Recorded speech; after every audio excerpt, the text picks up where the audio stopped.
What's up everybody, I'm Seth Fowler and today I'm taking a look at the sneaker releases in the first half of February 2020, which of course includes All-Star Weekend, which means there's going to be some crazy releases dropping. I let you know what I think about each one of these sneaker releases and whether I think each one is going to sit or sell. If you're new to the channel and you want to see more videos just like this, make sure to hit that subscribe button, and if you're not new to the channel and you've been watching me for a while, hit that thumbs up button. It really helps a lot. But finally, after that awful January sneaker drought, February is coming in hot with some really crazy releases and my wallet is already screaming.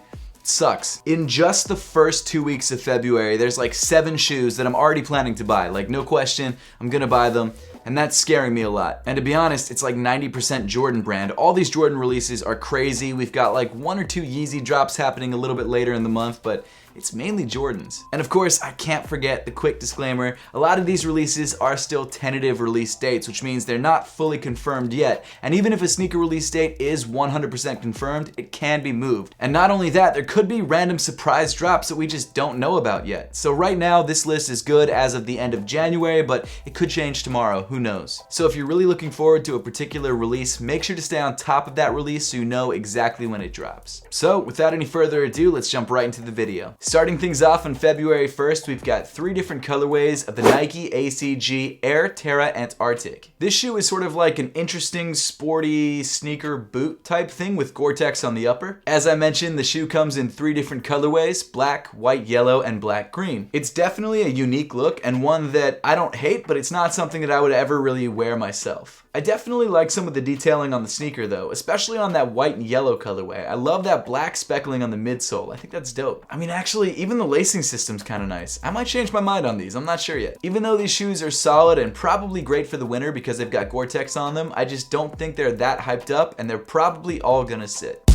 Following that up, we've got 2 different colorways of the Adidas NMD R1. The 2 NMD colorways are Lush Blue and Metal Gray, and I'm sure by now you've noticed the fact that both of their midsoles have a really interesting sort of paint detail on them that I'm not sure how I feel about yet. The front half of the boost on both colorways has this interesting gradient, which I actually really like a lot, and then the back half of the boost has this weird sort of linear pattern that kind of lines up with the pattern that's actually on the plug on the heel, but it doesn't make a lot of sense otherwise. It's an interesting look, but not one that I'm in love with, and I just feel like the NMD is kind of past its prime. No one's really running out to the store to buy NMDs anymore, so for that reason, I think they're both gonna sit. And continuing on with Adidas, we've got 2 new colorways of the Ultra Boost 20. The first is the triple black colorway, and the second is the all red colorway. So far, I've been loving my Ultra Boost 20. It's a super comfortable sneaker. I actually really like the way that it looks, at least in the ISS colorway. I feel like that iridescent midsole really makes that sneaker pop.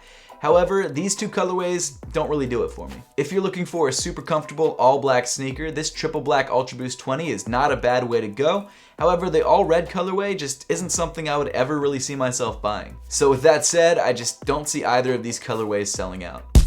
And then finally, rounding off February 1st, we've got a brand new colorway of the Billionaire Boys Club Reebok Answer 5. The BBC Answer 5 collab first dropped back at ComplexCon, and when that shoe first dropped, it was super limited and it sold out almost instantly. This colorway, however, is not hyped up the way that the previous pair was, especially since it's not dropping at ComplexCon, so even though it's going to be a very limited shoe, I just don't know if there's going to be as much interest as there was in the first pair. The shoe comes in a bright blue, yellow, and purple makeup, and it's honestly probably not the easiest shoe to rock. That said, I still dig the sneaker, I still love Allen Iverson, and I personally might actually go for a pair, but I don't know if there's going to be that much interest, so for that reason, I think it might sit. Then fast forwarding a couple days to February 7th, we've got the Nike Dunk Low Plum. With the insane resurgence of Nike Dunks, it makes total sense that Nike is bringing back classic dunk colorways. And this is the first time that we're seeing this shoe again since 2001 when it was first called the Ugly Duckling Purple. This shoe comes in a few different shades of purple with a maroon hit on the Nike swoosh and on the outsole. This colorway is solid, it's a great looking sneaker and a lot of people are very excited about this sneaker. So definitely expect this sneaker to sell out immediately.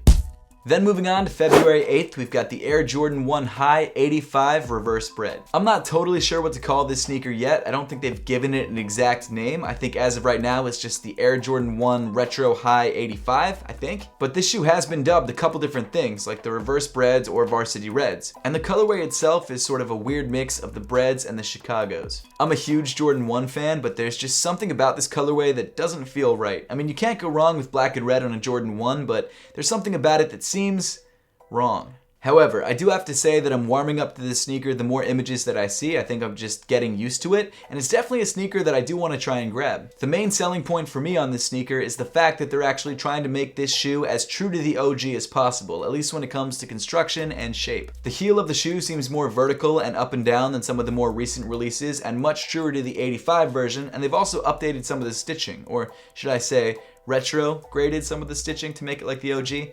Not sure exactly how to put that. But unfortunately, Jordan Brand decided to limit this shoe to 23,000 pairs, so it's going to be incredibly difficult to get a pair, and I'm not excited about it. I'm definitely not going to be able to get a pair for retail, and I'm definitely going to buy it for resale, so there's a couple $100 down the drain I didn't want to spend. Because of the fact that this is a high top Jordan 1, and they're incredibly hot right now, and also the fact that it's an 85 version of the Jordan 1, which means it's a newer version of the Jordan 1 we haven't seen in a while, and it's also black and red, which are very popular, and it's limited to 23,000 pairs. This is just going to be a really difficult shoe to get, and it's definitely going to sell. Then moving on to February 12th, we've got the Air Jordan 10 Wings. This Jordan 10 is Jordan Brand's 2020 Wings Jordan, and I've got to be honest, I don't like it as much as the Jordan 5 that released last year. That shoe was crazy, don't get me wrong, but this shoe, it's not doing it for me. I just don't really like the fact that it's an all-white Jordan 10 with the metallic silver panel on the side, and then all the actual colorful bits are just on piping. I feel like it's too muted in some ways, and then too out there in other ways. I just feel like it's a weird mix of things that shouldn't really go together. Needless to say, I won't be picking up a pair. I just don't feel like it's something that I need. However, because it is a special edition Wings Jordan 10, I do think it will be somewhat limited, and limited shoes usually sell out. So for that reason, I'm giving this shoe a sell.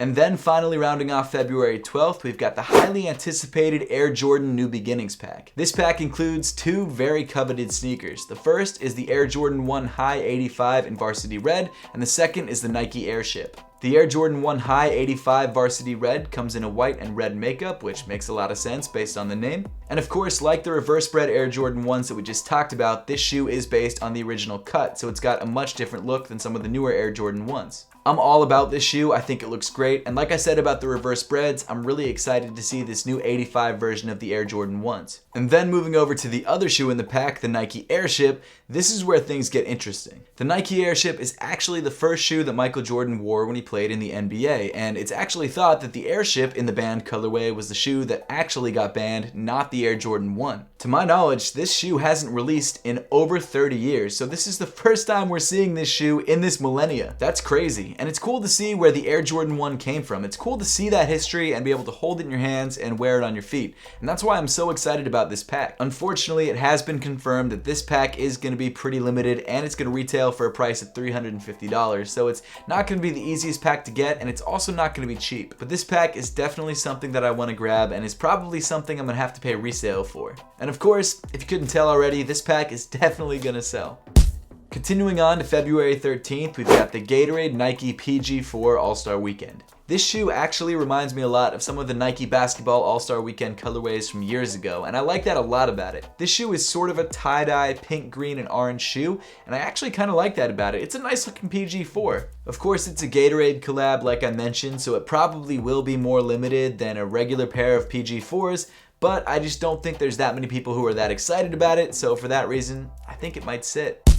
Also dropping on the 13th, we've got the Nike LeBron 17 Monstars. Obviously, LeBron is the main actor in Space Jam 2, and so because of that, Nike is releasing a Monstars themed LeBron 17. I mean, let's be honest, it kind of looks like the Lakers LeBron 17, but that's not a bad thing. I mean, if you missed out on that shoe, which you probably shouldn't have because it's sat, you can pick up this shoe, or maybe if you're a fan of Space Jam 2, I don't know. The Monstars LeBron 17 is a decent looking sneaker, but not one that I feel like I need in my life, and it's something that I'm probably going to pass on, and I feel like a lot of other people will too. So, I think the shoe is going to sit.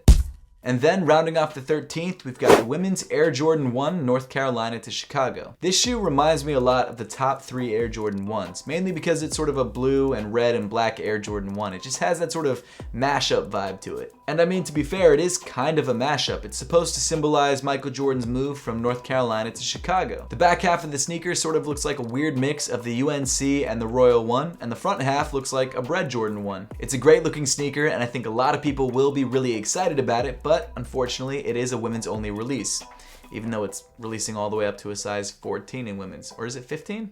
It's released into big sizes. A lot of people are really excited about this shoe. It's been getting teased for months, and it should be pretty limited, so I definitely think this shoe is gonna sell. Moving forward to February 14th, we've got the Nike Freak 1 in the Employee of the Month colorway. This shoe is part of the Freak 1 Coming to America pack and is obviously inspired by one of the costumes in the movie. The shoe comes in a blue, black, and red plaid makeup, and if you're a fan of the movie or just like this colorway, it's definitely a sneaker that's worth picking up. That said, I don't think it's going to be that limited or that hard to get, so I think the shoe is probably going to sit. Next up, we've got the Nike Kyrie 6 in the Trophies colorway. This shoe comes in a primarily red makeup with gold accents on the Nike swoosh and on the midsole. As the name would suggest, this shoe is inspired by the Chicago Bulls 1996 trophy win, and it's also kind of special because Kyrie Irving had his first trophy win in 2016. It's a good looking shoe, and it also kind of has that Red October vibe to it, so I think a lot of people will be drawn to this sneaker. I kind of wouldn't be surprised either way if this shoe sat or if it sold. I think it all depends on availability of the sneaker, but I'm gonna play it safe and say that this sneaker is probably going to sit. Also on the 14th, we've got the Adidas DeRose 1 Simeon. This DeRose 1 Retro comes in all yellow and is inspired by DeRose's high school. It's bright, man. It's really bright, and I'm not a huge fan of yellow, so this is not a shoe that I'm personally planning to pick up. If you're a DeRose fan or you're just a huge fan of yellow, this might actually be a must cop for you. But to be honest, I think it is a little bit too much for most people, so I'm giving this shoe a sit. Then on February 15th, we've got a Dancy collab on the Nike KD12. This KD12 comes in a powder blue and in a red, and it's also a very interesting collaboration because not only does it pay tribute to Dancy's hometown of Chicago, but it also pays tribute to KD's 11 All-Star appearances. This might actually be my favorite KD12 colorway. I love the YouTube colorway because, I work for YouTube, all this, YouTube crap, whatever. But this colorway just looks dope. For some reason, I've really been into powder blue recently. I don't know what it is. I think maybe the shoe that I'm designing sort of looks like it's powder blue, so I kind of like that now. I don't know exactly what's going on, but I like this shoe, I like the way it looks, and the fact that it's a collaboration between Dancy and KD kind of makes it more interesting. Most likely this shoe will be limited because it's a collaboration, and I think a lot of people will be interested in it because of that reason. So because of that, I think the shoe is gonna sell. After that, we've got another Dancy collaboration on the Air Force 1 High. This AF1 High comes in all powder blue with some red accents on the sock liner and on the air text on the midsole. The inspiration behind this colorway is Chicago's flag, which also makes sense as to why that KD collaboration comes in the same colorway. I personally really like the way this sneaker looks, but I do think a lot of people are going to think that this shoe looks very similar to the Air Force 1 Off-Whites. Nothing wrong with that, they're both Chicago themed shoes, so it makes sense why they're using that colorway, but it is kind of funny how similar they look. An interesting detail about this shoe is that on the back of the tongue, you've actually got the Chicago flag, which I think looks pretty good. And overall, I think it's going to be a very limited sneaker that a lot of people are going to be hyped over, so for that reason, it's definitely going to sell. Also dropping on the 15th is a sneaker that I just reviewed, the Air Jordan 3 SE Unite. This shoe is basically just a red black cement 3 or a red white cement 3. Nothing wrong with that. It's a good looking shoe. If you like red, great. If you don't like red, maybe don't buy it. But what's interesting about this shoe is that this version, the version that I'm holding, is going to be a GR, which means it's going to be a very widespread release. However, there is going to be a much more exclusive Chicago only version, which has a Chi instead of Air underneath the Nike logo, which really is honestly the only difference. I definitely feel like that's a little bit of a cop-out. I feel like they could have done something a lot more interesting, but it is what it is. With that being said, I think the standard version of this shoe is a good-looking sneaker, and I think it will be somewhat popular, but I do not think it's going to sell out. However, when it comes to that Chicago exclusive version, because it's so limited and because everyone knows it's limited, I think that version is going to sell out. Next up, we've got surprisingly the only Yeezy in the entire video, which hasn't happened in a long time, with the Adidas YEEZY 700 V3 Alva. This will be the second colorway of the Yeezy 700 V3 to drop, and this time around it's coming in a triple black colorway. I actually really like the Yeezy 700. I feel like it's a super wearable sneaker, it's a much cheaper alternative to the standard Yeezy 700, and it looks pretty good. And honestly, it's just something different from Kanye and Yeezy, which I really like. I'm actually not sure if this new colorway has a glow-in-the-dark upper. I wouldn't be surprised either way, but it would be kind of cool if it did, just because a black glow-in-the-dark shoe? That's interesting. Because a lot of people missed out on the first colorway of the Yeezy 700 V3s, I think a lot of people are going to be trying to grab this new colorway, and also at the end of the day, it's a Yeezy, so it's definitely going to sell. And then rounding off the 15th, we've got the highly anticipated OffWhite Air Jordan 5. This shoe is nuts. It's not at all what I expected from an OffWhite Jordan 5, but you know what? I'm warming up to it. This OffWhite Jordan brand collaboration comes in sort of a metallic Air Jordan 5 colorway, which I actually really like. Unlike the metallic 5s, the OffWhite version doesn't come in black nubuck and instead comes in some sort of clear plastic mesh that covers up a dark gray upper. The outsole of the sneaker also comes in sort of a weirdly aged yellow translucent rubber, which I'm not sure if I like or don't like yet. But the most puzzling detail of the shoe are the weird circle details throughout the sneaker. On the tongue, you've actually got a circular punch out, which you can actually stick your finger through. I completely missed that. On the midfoot cage, you've got a weird gray circle covering up some of the plastic mesh. And then on the heel of the sneaker, or I guess around the ankle area of the sneaker, you've got sort of a circular window to your sock, which is interesting. It's a completely different take on the OffWhite Jordan collaboration, and at first I didn't like it, but the more that I look at it, the more that I warm up to it, and the more that I'm kind of interested in seeing it in person. Not only is this shoe an OffWhite collaboration, it's an OffWhite Air Jordan collaboration, and those are some of the most hyped up sneakers that have ever been released. So because of that, this shoe is going to be incredibly popular and incredibly hard to get. And so of course, the OffWhite Jordan 5 is definitely going to sell out. And then rounding off today's video, on February 16th, we've got one last sneaker dropping, and that shoe is the Nike Adapt BB 2.0 in the OG colorway. Last year during All-Star Weekend, we had the first release of the self-lacing Adapt BB. This new version of the shoe just seems to be sort of an iterative update on the original, and I've got to be honest, cosmetically, it looks way better. It almost has this like Batmobile vibe to it, which I really like. It's a super sleek shoe. If you've been holding off on grabbing a pair of self-lacing Nike sneakers, this might be the shoe to grab. I mean, it's literally a self-lacing basketball sneaker. You can play basketball in this shoe. That's crazy. Now, the one downside to this sneaker is the price point. This shoe retails for the kind of crazy price of $400, which is $50 more than last year's pair. And I realize this version is a slightly updated version and it probably has some nicer features and nicer materials, but it's still $400. That's a lot of money. Regardless of the price though, I do think that there's enough people who are excited about this sneaker, and I do think this first colorway will be somewhat limited. So for that reason, I think this shoe will sell out. But now I would love to know your thoughts on these releases and which shoes you're looking forward to most, so let me know in the comment section down below. And as always, thank you so much for watching. Make sure to subscribe if you haven't yet, and I'll see you all in the next one.